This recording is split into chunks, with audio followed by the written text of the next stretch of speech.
पत्रकार परिषदेसाठी उपस्थित असलेले सन्माननीय केशवजी उपाध्याय, सन्माननीय केश राणे आमदार आणि आमचे मित्र राजपुरोहित, उपस्थित सर्व मान्यवर पत्रकारो, आज पत्रकार परिषद कार्यालयात घेतलेली आहे, घेत आहे। या पत्रकार परिषदेमध्ये मुख्यतः जो विषय आहे आताच्या सरकार विरोधात आहे। इथून हाकेच्या अंतरावर मंत्रालय आहे, पण मंत्रालयात गेले काही महिने मुख्यमंत्रीच नाही। मग ज्या मंत्रालयात मुख्यमंत्री नाही तिथे सरकार आहे असं मानायचं का? जो मुख्यमंत्री आहे तो बाहेरच येत नाही, बाहेर आला तर काय बोलत नाही, जनतेचे प्रश्न हाताळत नाही। राज्यात अनेक समस्या आहे, मोठी समस्या म्हणजे कोरोनाची। मुंबई सारख्या शहरामध्ये कोरोना सुरू झाल्यापासून जवळपास 5000 लोक मृत्युमुखी पडलेले आहेत, 5000च्या जवळपास। राज्यात जवळपास 8000च्या पेक्षा जास्त लोक मृत्युमुखी पावले। बंदण्या केल्या, रद्द केल्या आणि त्याच्यावर तातडीच्या सभा होतात। मुख्यमंत्री शरद पवार साहेब, गृहमंत्री अनिल देशमुख। मग कोरोना सारखा प्रश्न आहे, लोक मरताय, या प्रश्नावर सरकार गंभीर काय त्या मंत्रालयामध्ये कोणाचे आदेश पाळणार? अधिकाऱ्यांचे। आज अधिकाऱ्यांचं राज्य आहे। आज उद्धव ठाकरेंचं राज्य नाहीये। त्यांनी तर या राज्याला या 4 महिन्यात किमान 10 वर्ष मागे घेऊन जायचं काम केलंय, मागे घेऊन जायचं केलंय। कोणत्याही बाबतीमध्ये निर्णय नाही, बोलत नाही, सांगत नाही। पंढरपूरला गेले तर साधा प्रसाद पण हातात घेत नाही। काय म्हणायचं अशा मुख्यमंत्र्याला? हे महाराष्ट्रात, चला मला वाटतं अन्य राज्यात कुठेही जगाच्या पाठीवर असा मुख्यमंत्री सापडणार नाही आणि कोण ठेवणार पण नाही, ठेवणार। आज राज्यामध्ये मुंबई महानगरपालिका आहे, बीएसटी आहे, एसटी आहे, तशा वेगळ्या संस्था। तिथल्या कर्मचाऱ्यांच्या पगाराचे प्रश्न आहेत। काही ठिकाणी उपासमार चालले, होमगार्डच्या गार्ड जे आहेत त्यांचे पगार नाहीयेत, उपासमार होते। तुमच्या बातम्या माझ्याकडे कात्रण आहेत सगळी।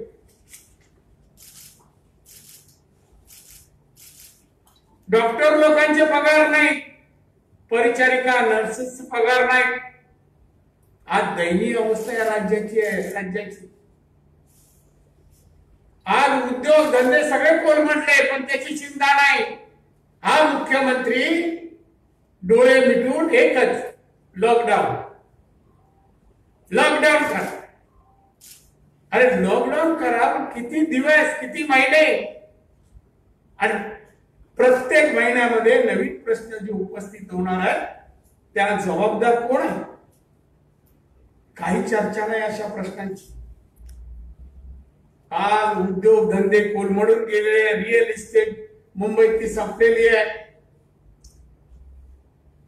ज्यांच्या हातावर मोडायचे सगळेजण उपासमारीने चिंताग्रस्त झाले। हा शेतकऱ्यांचा प्रश्न, शेतकऱ्यांचे प्रश्न, बी बियाणं ते पण बोगस। कोण पाहतं त्यांच्याकडे? मध्ये वादळ झालं, आमच्या कोकणातून सुरुवात झाली वादळाची, आणि वादळानंतर मुख्यमंत्र्यांनी जाहीर केलं रत्नागिरीला अमुक पैसे, सिंधुदुर्गला अमुक, रायगडला अमुक. आज किती महिने झाले? 1 महिना तो उलटून गेला. 1 रुपया नाही मिळाला. 1 रुपया आज कितीपर्यंत घोषणा केलं. 1 रुपया दरवर्षी फंड जातो, जिल्हा नियोजनचा फंड जातो. मे जून मध्ये 1 रुपया नाही, विकासाला पैसा नाही, वादळासाठी दिलेली मदत नाही, नुकसान भरपाई नाही, काही ठिकाणी पंचनामे पण नाही. काही राज्य आहे का? काय राज्य आहे? वर्षी पंढरपूरला मुख्यमंत्री जातात, मान असतो त्यांचा पूजेचा. काय केलं त्यांनी? गेले का मंदिरात? विठोबाचं दर्शन घेतलं का? पायाला हात लावला का? विठोबा रुक्मिणीचा नमस्कार केला, हार घातला, गंध लावलं? महाराष्ट्राचा मुख्यमंत्री आणि हिंदू आहे ना, मग गंध लावता पण येत नाही, हार फूट घालता येत नाही, नैवेद्य घेता येत नाही, देता येत नाही. वारकरी संप्रदायाचा अपमान आहे, अपमान आहे. पंढरपूरच्या परिसरातील एकाही व्यक्तीला त्या दिवशी देवळात नाही घेतलं. तेच काय साऱ्या शिवसैनिकांना तिथल्या जवळ येऊ दिला नाही. जवळ काय मग पिंजरात राहायचं तर मातोश्रीचं विठ्ठलाची पूजा करायची, तर विठ्ठलाची एक मूर्ती आणून ठेवायची मातोश्री. काय यांची पूजा? चेष्टा लावली आहे काय? बांधवान अशा रीतीने आमच्या पंढरपूरच्या वारकरी समाजाच्या या महत्वाच्या पूजेलाही मुख्यमंत्र्यांनी महत्व दिलं नाही. त्यांचे चिरंजीव तर गरम होता म्हणून जाऊन गाडीत बसले एसी मध्ये, ते पुढे अजून 4 पावलं आहे. अशा रीतीने महाराष्ट्राला मुख्यमंत्री नाही, मंत्रालय नाही, मंत्रालय अधिकाऱ्यांच्या ताब्यात आहे. ते आदेश काढतात, राबवतात, मागेही घेतात. आज जनतेच्या प्रश्नाला कोण बाधी राहिलेला नाहीये. आज मृत्यू पावताय, त्याची चिंता कोणाला नाहीये ना मुख्यमंत्र्याला. त्यासाठी बैठका होत नाही, पण बदल्या करणं, बदल्या रद्द करणं आणि परत करायला लावणं बदल्या, हे कशासाठी, कोणासाठी आणि कोणाचा फायदा त्यामागे आहे न ओळखण्यास एवढी जनता काय दुधखोरी नाही आहे. आणि म्हणून मला म्हणायचंय की जे सरकार, जो मुख्यमंत्री मंत्रालयात बसू शकत नाही, तो मुख्यमंत्री कशाला हवा? मंत्रालयात जनतेचे प्रश्न आणि प्रशासन हाताळत नाही, तो मुख्यमंत्री कशाला हवा? हा मुख्यमंत्री निष्क्रिय आहे. याला प्रश्न ज्या राज्याचे माहित नाही आहे, हा प्रशासन चालू शकत नाही. आणि म्हणून मी सुरुवातीपासून म्हणत होतो की आज जनता कोरोनामुळे त्रस्त असून मृत्यू वाढतायत. हे सरकार हे थांबू शकत नाही, की क्षमता नाही. आणि म्हणून हे सरकार सत्तेवर राहणं महाराष्ट्राच्या जनतेसाठी, 13.5 कोटी जनतेसाठी योग्य नाही. आणि म्हणून मी त्यावेळेला म्हणालो होतो की राष्ट्रपती राजवट हे पण आजही काम कायम. आणि म्हणून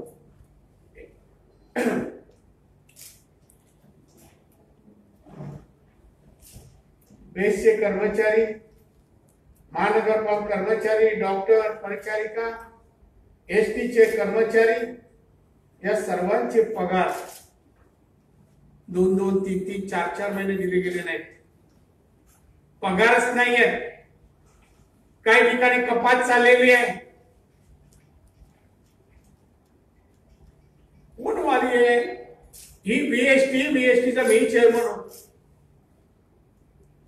आशिया खंडातील उत्तम उपक्रम, नफ्यात जाणारा उपक्रम म्हणून ख्याती होती. पण आज काय अवस्था? दिवाळखोरी चालली. खाजगीकरणाकडे देण्याचं चाललंय. काही गाड्याही खाजगी आहेत.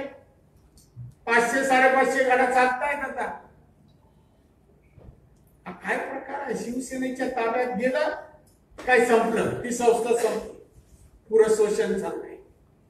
मुंबई महानगरपालिके एवढा भ्रष्टाचार या देशात कुठल्याही संस्थेत किंवा सरकारमध्ये नसेल, एवढा नसेल.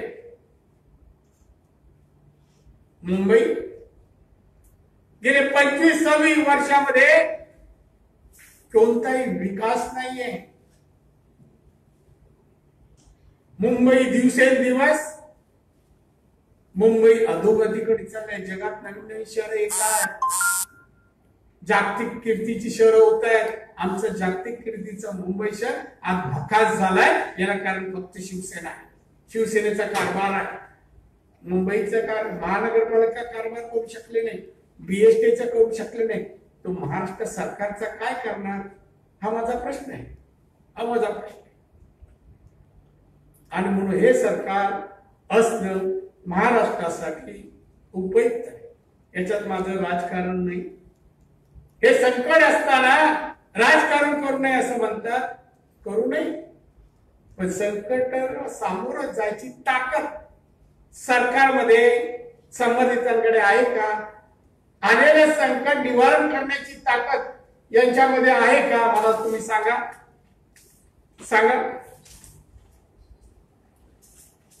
आणि मग नसेल तर हे सरकार ठेवणं हे आपल्या सर्वांच्या हिताचं नाहीये. आपल्याला या संबंधी काही प्रश्न विचारायचे तर विचारू शकतो.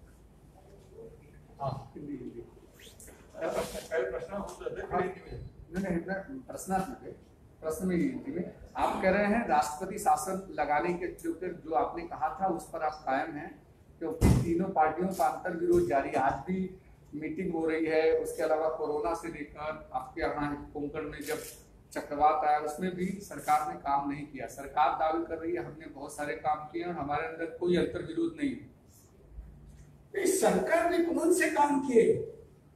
कोरोना के बारे में कुछ काम किए तो संख्या आज भी देखो कितनी, आज 59 गुजर गए मुंबई में कल. आज संख्या तो बढ़ रही है. मैं 5,000 का खाली मुंबई का है. और भी बाकी के स्टेट देख लो आप, उसमें करके न्यूज आती. हमारे इधर क्यों बढ़ते? 2 लाख तो पेशेंट हो गए, रुग्ण हो गए महाराष्ट्र में. देश का आंकड़ा 5 लाख है तो अपना उसमें 2 लाख 1.25 लाख अपना है. तो क्या काम कर रहे हैं?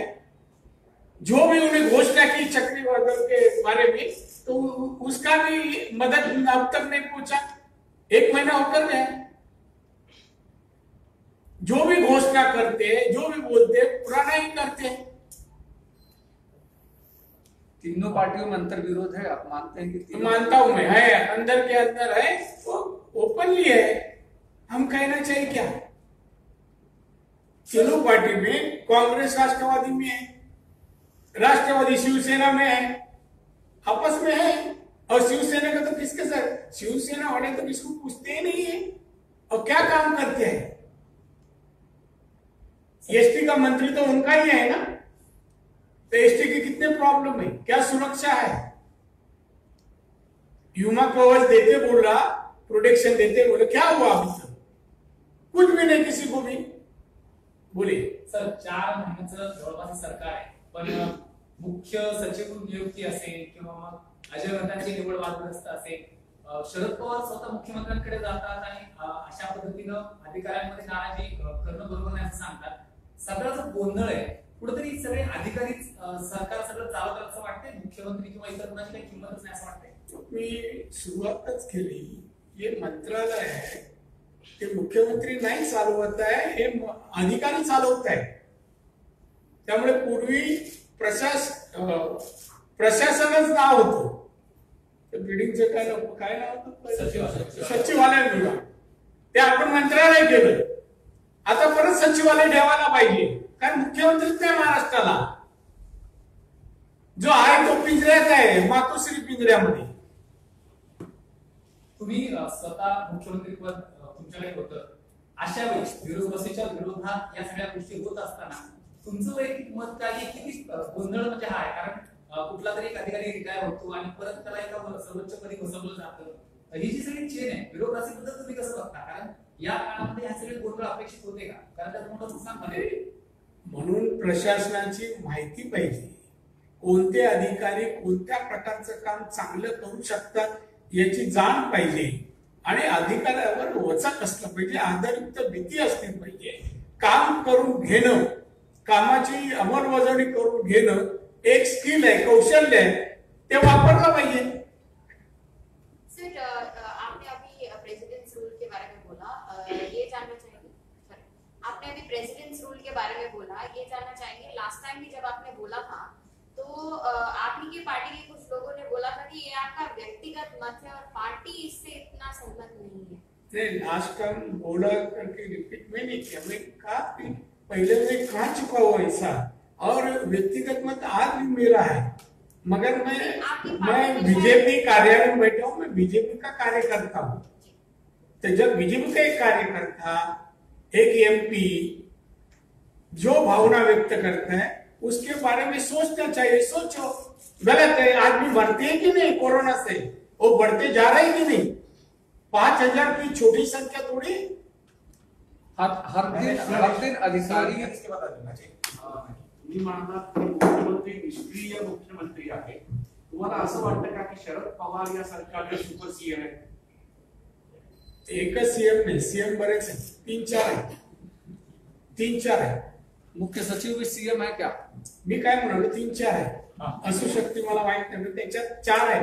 हिंदी में जानना चाहिए कि अधिकारी जिस तरीके से मंत्रियों की बात नहीं सुन रहे हैं, सुपरसीड कर रहे हैं, उनके आदेश को नहीं मान रहे हैं, कैसे देखते हैं? तो मुख्यमंत्री क्या कर रहे हैं?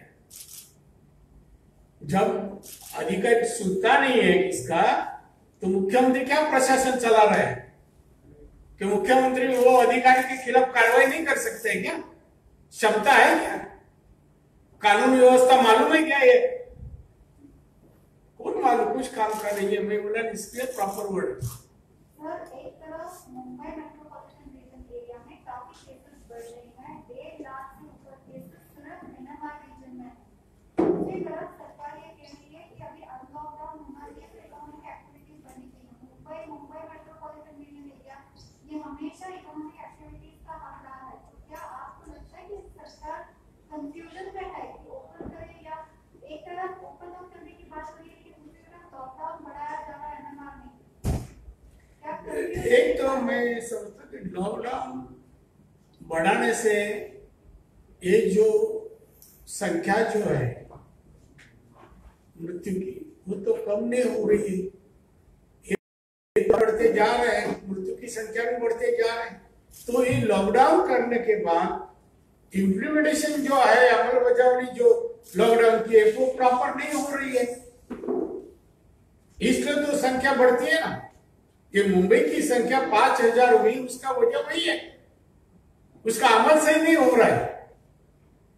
तो क्या आपको कंफ्यूजन किस स्टेट लगती है सरकार में कि लॉकडाउन करे या अनलॉकडाउन करे? मैं ये सरकार से कोई अपेक्षा नहीं रखता हूँ, उम्मीद नहीं रखता हूँ. मुझे लगता है कि ये सरकार चाहेगा तो ही मुंबई के लोग या महाराष्ट्र के लोग बच सकते हैं. लॉकडाऊन असेल, कोरोना असेल किंवा बदल्या असेल, यामध्ये महाविकास आघाडीमध्ये असमन्वय दिसून येतोय. त्यामुळे तुम्हाला असं वैयक्तिक वाटतंय का की या सगळ्या असमन्वयामध्ये या सरकारचा काउंटडाऊन आता सुरू झालाय आणि आपण मिशन नाही, ज्या दिवशी बसते त्या दिवसापासून सुरू झाले. हे सरकार गेल्यानंतर निवडणुका घ्यायच्या की भाजपाने सत्ता स्थापन करायची, भाजपाने कोणाबरोबर जायचं?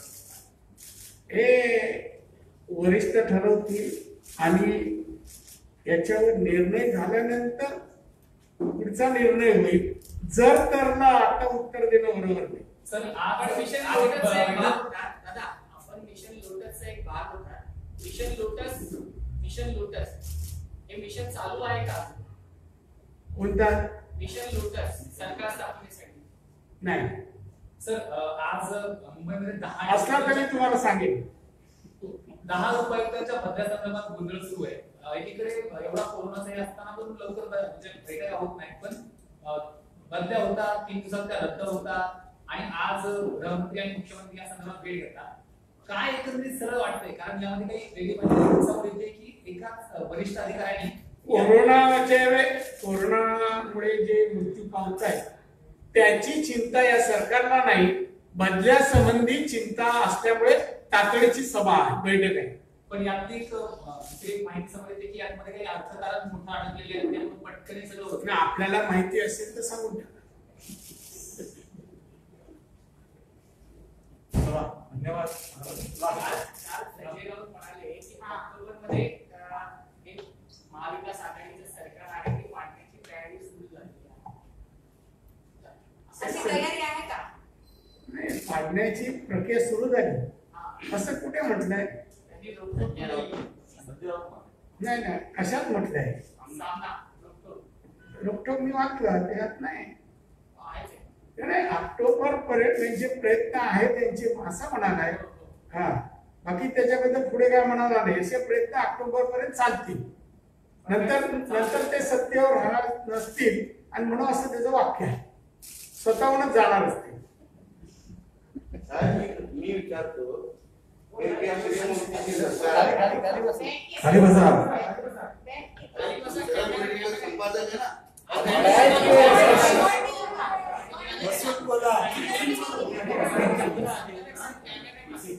बोला बोला मेरा सवाल काट के पूछ रहा हूँ. बोला बोला. उपाध्याय साहब काट अब प्रश्न विचारा. बोला, तुम्हाला बोला नको पण सांगते. मैं बोल रहा हूँ, आप कांग्रेस में भी थे पहले, बाद में शिक्षण आणि सरकार में थे, मुख्यमंत्री थे. जब मुख्यमंत्री का जो पावर रहता है, मुझे तो ये मुख्यमंत्री का पावर नजर नहीं आ रहा है. वर्षा बंगला जब मुख्यमंत्री को मिलता है तो पब्लिक उनके वर्षा पे जाए क्या उनके मातोश्री पे जाए? और दूसरा, आप कहा भी जाए तो मुख्यमंत्री मिलने वाला नहीं. आप क्या कोई भी जनता मातोश्री में किसी आदमी को नहीं मिल रहा है, किसी को भी नहीं. किसी को शिवसैनिक होगा तो भी नहीं. साहब मैं क्या बोल रहा हूँ, हमारा महाराष्ट्र, आपका क्वेश्चन क्या है? बोलो क्वेश्चन. हमारा महाराष्ट्र 10 बरस पीछे गया. ये सरकार 3 पक्षी की सरकार है. तो 3 पक्षी की सरकार होती है तो 3 से 4 महीने में कोसर जाती है. ठीक है. धन्यवाद. पक्षामध्ये ना दारिद्र्य पाहायचा कोण आहे ते आम्ही आमच्या पेपरमध्ये लिहू शकत. चला पाठीमागचा दरवाजा उघडा. चहा घेऊया. थँक्यू. आभारी आहे. धन्यवाद.